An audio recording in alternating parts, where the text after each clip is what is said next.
नमस्कार, मैं हूं सचिन आपके साथ। आप देख रहे हैं आवाज़ इंडिया टीवी न्यूज़ चैनल। बात करेंगे कजाकिस्तान के अस्ताना में होमी भाभा साइंस सेंटर की तरफ से 35वीं अंतर्राष्ट्रीय जीव विज्ञान ओलंपियाड का आयोजन किया गया, जिसमें भारत की ओर से पदक जीतने वालों बच्चों का सत्कार करने के लिए और उनके अनुभव जानने के लिए मुंबई मानखुर्द स्थित HBSC में कार्यक्रम का आयोजन किया गया। कार्यक्रम में पर्यवेक्षक सहित विजेता बच्चों के माता पिता भी मौजूद थे। स्वदेश लौटने के बाद सफलता पाने वाले बच्चों ने अपने अनुभव सुनाए। जैसे कि IBO 24 का जो एग्ज़ाम होता है वो हमारे इंडिया का रिप्रेजेंटेशन जिन छात्रों ने किया है उनसे हम बातचीत करेंगे। उन्होंने जो स्वर्ण पदक या रजत पदक जीते हैं उनकी क्या है जानकारी हम जानेंगे उन्हीं से। क्या बताएंगे आप?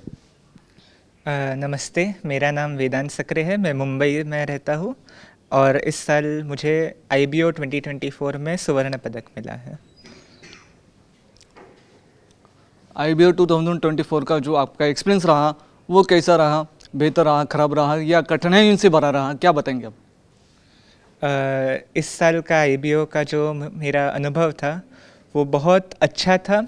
मुझे विविध देशों से आए हुए विद्यार्थियों से मिलने की, बातचीत करने की, दोस्त बनाने की संधि मिली। जो परीक्षा हुए वो थोड़े से टफ थे, पर वो क्वेश्चन सॉल्व करने में बहुत मज़ा आया, तो मुझे बहुत अच्छा अनुभव था। जैसे कि हम देख सकते हैं कि जो गोल्ड मेडल यानी कि स्वर्ण रजत पदक भी जहाँ पर इन्होंने जीता है कजाकिस्तान में, उनके साथ में जो उनके पार्टिसिपेटर रह चुके हैं वो भी हमारे साथ में है। आप क्या बताएंगे, आपका अनुभव? ये बहुत बड़ा अनोखा अनुभव था और मुझे बहुत मज़ा आया और बहुत नई चीज़ें हमें सीखने मिली। तो मैं बहुत बहुत धन्यवाद, शुक्रिया है HBCSE टीम का, मेरा पेरेंट्स, टीचर्स, मेरे विद्यार्थी, फ्रेंड्स, दोस्त, सबको मेरा बहुत धन्यवाद है। जैसे कि हम देख सकते हैं यहाँ पर और भी छात्र हैं जिन्होंने रजत पदक गोल्ड मेडल के साथ रजत पदक भी जीता हुआ है। उनका क्या तजुर्बा रहा है, एक्सपीरियंस रहा है, हम देखेंगे। क्या बताएंगे? नमस्ते, मेरा नाम यशस्वी कुमार है। मैंने IBO में रजत पदक जीता इस साल। भारत को विश्व पटल पे रिप्रेजेंट करने का मौका मुझे मिलेगा, मैंने ऐसा अपनी ज़िंदगी में नहीं सोचा था। तो मुझे ऐसा मौका मिला और मैंने भारत के लिए रजत पदक जीता। यह सोच के मुझे अभी भी बहुत अच्छा लग रहा है। धन्यवाद मेरे पेरेंट्स का, मेरे टीचर्स का और मेरे फ्रेंड्स का। जैसे कि हम देख सकते हैं खुशी की जो लहर है उनके चेहरों पे ठीक दिखाई दे रहे हैं। और भी छात्र हैं जिन्होंने रजत पदक जीता है, क्या रहा उनका एक्सपीरियंस जानेंगे। क्या बताएंगे? नमस्ते, मैं ईशान पेडनेकर हूँ। मैंने इस साल IBO में रजत पदक जीता है। तो मेरा ये पूरा IBO का अनुभव बहुत ही अच्छा रहा। इसका धन्यवाद मैं पूरे HBCSE को देना चाहता हूँ जिन्होंने मुझे इस एग्ज़ाम के लिए तैयारी दी और हम सबको, और उसी के कारण हमने रजत पदक और स्वर्ण पदक जीता है। तो उसके लिए उनका बहुत बहुत धन्यवाद। HBCSE की ओर से अंतर्राष्ट्रीय स्तर पर हुई कजाकिस्तान के अस्ताना में 7 जुलाई से 13 जुलाई 2024 तक आयोजित 35वें अंतर्राष्ट्रीय जीव विज्ञान ओलंपियाड 2024 में भारतीय टीम में से एक छात्र ने स्वर्ण पदक और 3 छात्रों ने रजत पदक जीता। भारत की टीम ने प्रतियोगिता में हिस्सेदारी लेने वाले स्वर्ण पदक विजेता छात्र वेदांत सक्रे, मुंबई रजत पदक विजेता छात्र ईशान पेडनेकर, रजत पदक विजेता छात्र श्रीजीत शिवकुमार, रजत पदक विजेता छात्र यशस्वी कुमार, HBCSE की TIFR के डॉक्टर शशि कुमार मेनन और 2 वैज्ञानिकों ने पर्यवेक्षक की भूमिका निभाई। जैसे कि IBO 2024 का जो एग्ज़ाम हुआ है उसके जो सीनियर रह चुके हैं डॉक्टर शशि कुमार मेनन जी हमारे साथ में है। उन्होंने कैसा वहाँ पर जज किया, उन्होंने क्या अनुभव किया, हम जानेंगे उनसे बात करके। इस बार IBO 2024 जो कजाकिस्तान अस्ताना में हुआ था उसमें अबाउट 80 कंट्रीज़ में 80 देशों से स्टूडेंट्स आए थे, जूरी मेंबर्स आए थे और सब मिला के 380 विद्यार्थियों इसमें भाग लिया था। और उस प्रतियोगिता में भारत ने 1 गोल्ड और 3 रजत पदक प्राप्त किए। और ये मेरा 5वां IBO है जिसे मैंने सीनियर जूरी करके स्टूडेंट के साथ मैं वहाँ गए थे। हम जूरी करके हमारा ये काम है कि उस जो भी क्वेश्चंस है उनका जो टास्क है उसमें साइंटिफिक कितना है और साइंटिफिकली कितनी एक्यूरेट है और बच्चों को उसमें कुछ कन्फ्यूजन ना हो, इसको बराबर से साइंटिफिक एंगल से उसका बराबर विश्लेषण करके हमको उसको अच्छी तरह का क्वेश्चन बनाना है, हमारा बड़ा काम है। उसके बाद में बच्चों की जो आंसर बुक्स है उसका मार्किंग सिस्टम्स जो भी है, जो इंटरनेशनल लेवल पे जो रूल्स है उसके हिसाब से अच्छा हुआ है, करेक्ट हुआ है, उसमें कुछ गलतियां है या नहीं, ये सब चेक करना हमारे एकदम रिस्पॉन्सिबिलिटी है। और वहाँ से जाने के पहले हमारे बच्चों की फुल ट्रेनिंग, जो सभी तरह के इंस्ट्रूमेंट में उनको स्किल्स देना और उनको अच्छी तरह से कैसे क्वेश्चंस को पढ़कर समझकर आंसर करना है, इस पे ट्रेनिंग देना। क्योंकि जो स्कूल में सिखाते हैं और आईबीओ में करना है, इसमें बहुत फ़र्क है। इसमें बहुत सोच के अपने एक्सपीरियंस को अप्लाई करके आंसर करना चाहिए। सो बच्चों का जो प्रगति है इस आईबीओ के लिए जाने के लिए, उसमें बहुत बहुत बड़ा होता है। इसके लिए मेरा ये आह्वान रहेगा कि ज़्यादा से ज़्यादा स्टूडेंट्स इस प्रोग्राम में भाग लेना चाहिए।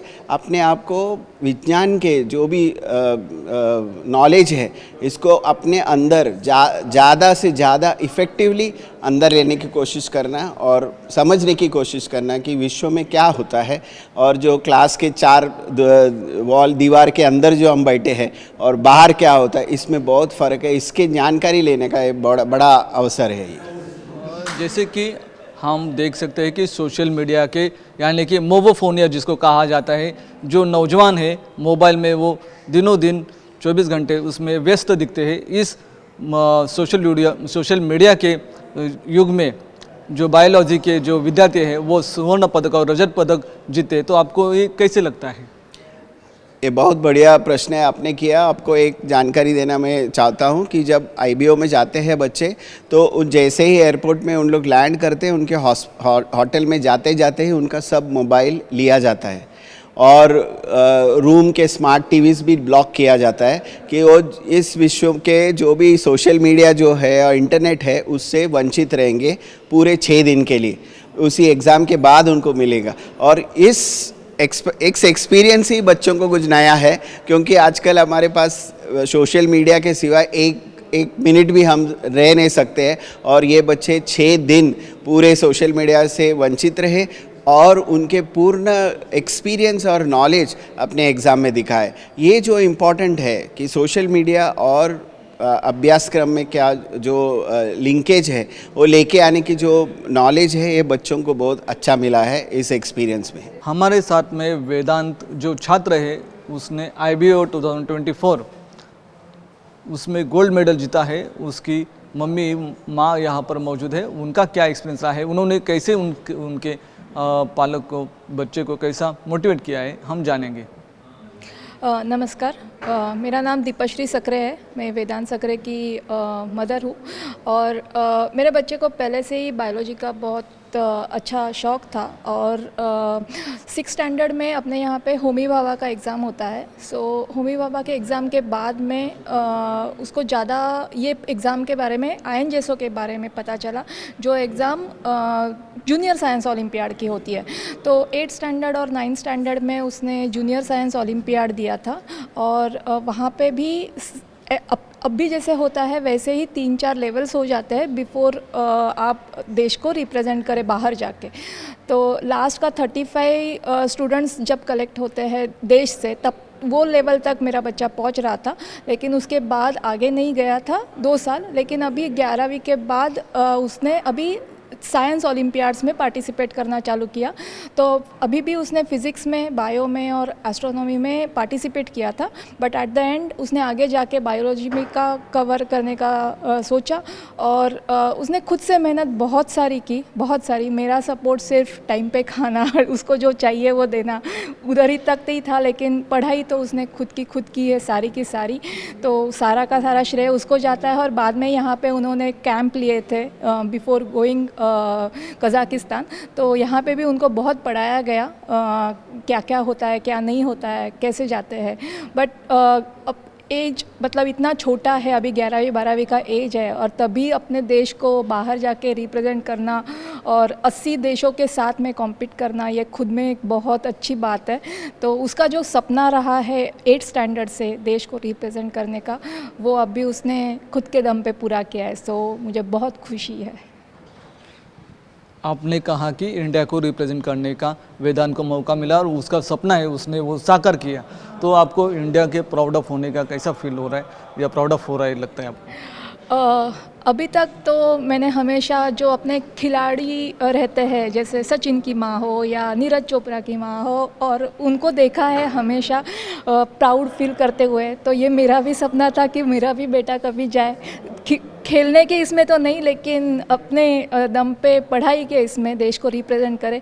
तो उसने वो किया है, और अभी मैं खुद को उनके माँ के लेवल में पहुंचा रही हूँ कि मेरे को भी उतना ही बड़ा गर्व है जितना उनको है अपने खुद के बच्चे पे। गोल्ड मेडल जिन्होंने जीता है वेदांत, उसके साथ में पार्टिसिपेट रह चुके हैं जिनका रजत मेडल उनको मिला है, उनकी माँ भी यहाँ पर मौजूद है। हम जानकारी लेंगे उनको कैसा गर्व महसूस हो रहा है, कैसा प्राउड फील हो रहा है, आप बताएंगे। He was preparing for this Olympiad since he was in 9th standard. Last year he got selected for the OCSC camp. He didn't get into the top 4. This year, the second time he came for the OCSC camp and he got into the top 4 representing Team India. It was a big preparation going on for the last 15 days before they went to Kazakhstan. They did lot of preparations, training happening. Finally, they had a good experience there. Glad that the student got a silver medal. जैसे कि हम देख सकते हैं वेदांत जिन्होंने gold medal जीतने के बाद उनके जो पार्टिसिपेट रह चुके हैं उन्होंने भी रजत मेडल जीता है। उनकी माँ से, अभिभावकों से हमने बातचीत की है, तो उनका कहना है कि उनको भी गर्व महसूस हो रहा है। और IBO 2024 के जो पदक विजेता है उनसे हमने जानकारी ली है, और उनके जो अभिभावक है उनसे भी जानकारी हमने ली है। उनका क्या कहना है उन्होंने बताया है। आने वाले समय में इंडिया रिप्रेजेंट करते हुए और भी गोल्ड मेडल जीतेगा, हम ऐसी आशा करते हैं। मैं विनोद कामले, कैमरामैन मनोज वीर सिंह के साथ आवाज़ इंडिया, मुंबई।